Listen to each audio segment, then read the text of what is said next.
And I still cannot do as good a cancer diagnosis as the humblest dog that has been trained for a few months. MIT's Andreas Mershin thinks an artificial nose could become the most powerful diagnostic tool in history and remake medicine forever.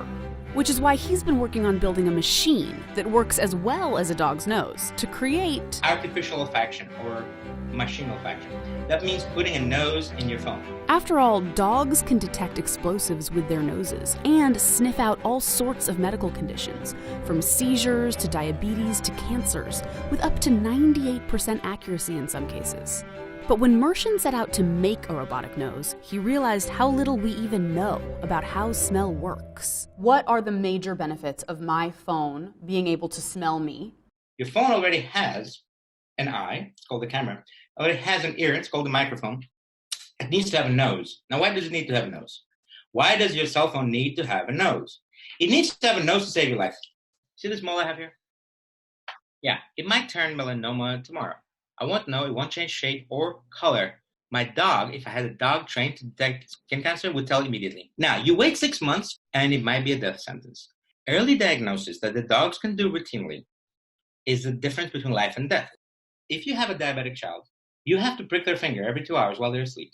Imagine a situation of having to live in that kind of family.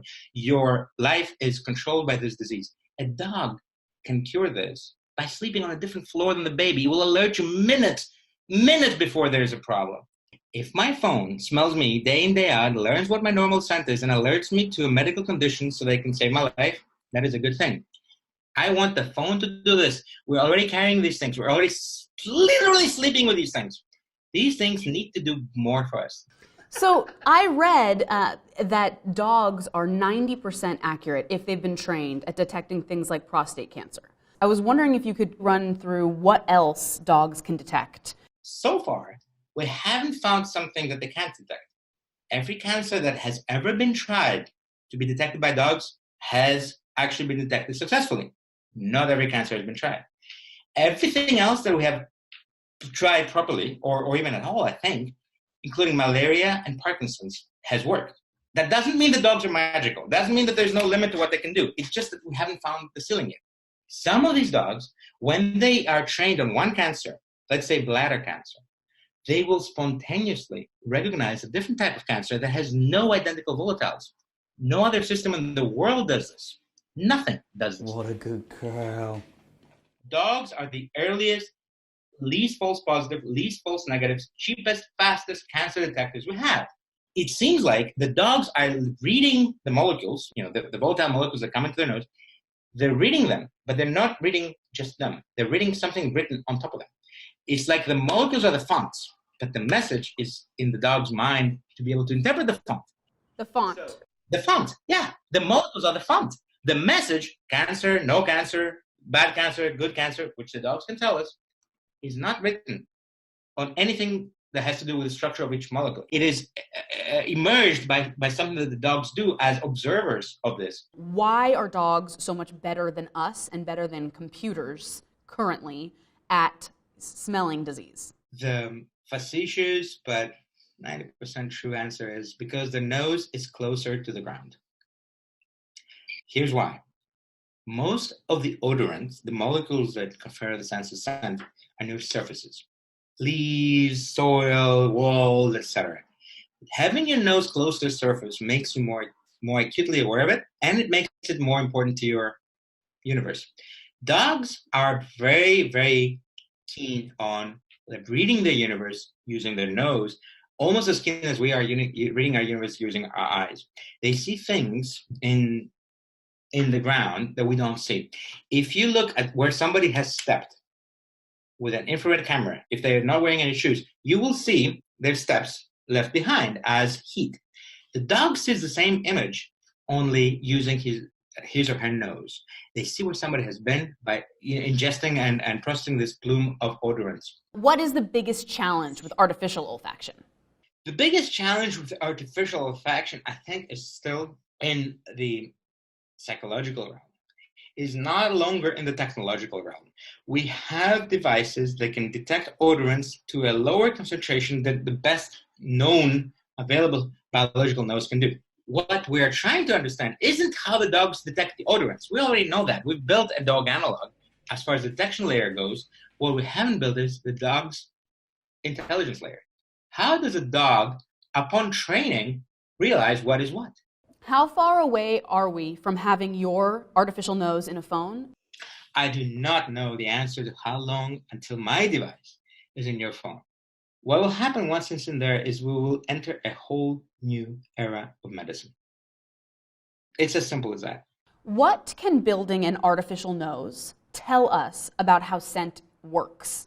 We thought that when you sniff something, what happens is you get a list of molecules by name and concentration. It's like a recipe. If I tell you the recipe of a perfume, or all the molecules as a list of names and concentration, will you know what it smells like? No. Neither will a chemist. Neither will somebody who's trained very well. Even if they've trained really well, they'll still be surprised. The only thing we know in science currently that is legit and sort of unambiguous, and we haven't seen an exception, is that nothing above about 400 molecular weight smells. That's all we know. I always thought that in order to build something, you first need to know how it works, and then you build it. But if you really think about it, that's not how the world works. The Wright brothers did not know how flight works. Okay, they built a plane, then we understood how flight works. The air age was here. We did not know how nose works. We built a nose, now we understand how it works. In building it, we were actually slapped by the universe into understanding how olfaction actually works. Okay? The meaning you attach to scent has to do with your experience with it. At the same time, there are some meanings that are attached there before you even get born. For instance, my daughter taught me this. My daughter was 3. When I was changing my son's diaper, who was 1 at the time, she comes in the room and says, "What's that smell, Daddy?" I asked her a question. What does the smell tell you? I don't want to eat it. Exactly, right?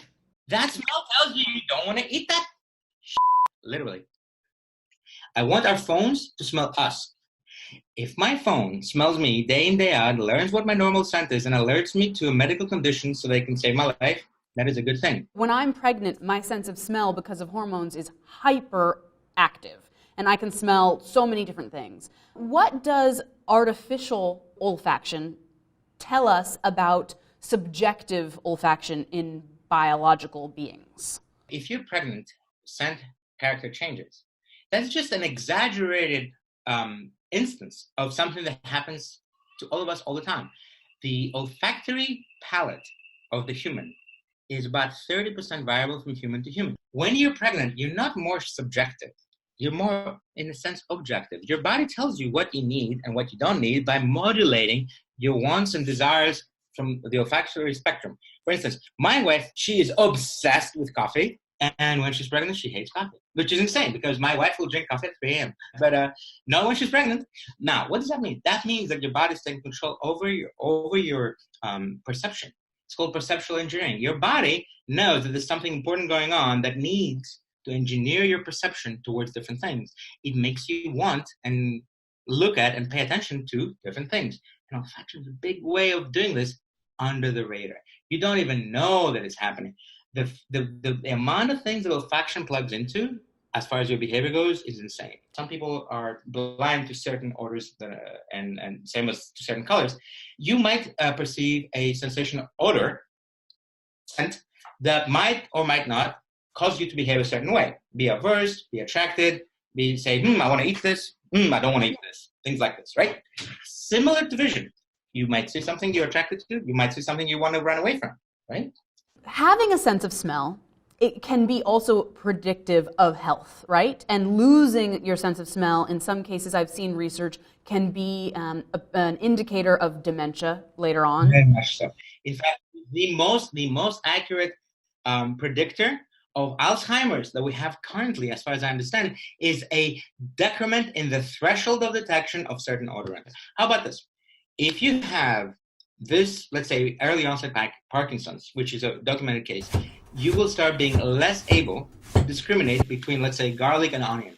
I read that 53% of young people would rather lose their sense of scent and their sense of smell than lose their phone, which I think brings to mind the idea that scent and the sense of smell is a really undervalued sense. No, it brings the idea that phones are a very valuable thing. I would lose my sense of smell before I lose my phone, and I am a smell researcher. Wow. Because this thing gives me power. More power than my nose does. Andreas, let me ask you. You just said, and I was frankly shocked, that you would rather give up your sense of smell than give up your cell phone. Would you only do that if you knew your phone would be equipped with a sense of smell? I would not give up my sense of vision. Okay? That's too important. But my sense of smell, the kind way that I'm using it, is not important enough for me. Yes, it is good to have by my nose. Most people don't use it. The body can do incredible things. Do most of us use it? No. This has been fascinating. Thank you so much for your time. You guys are great. Thank you.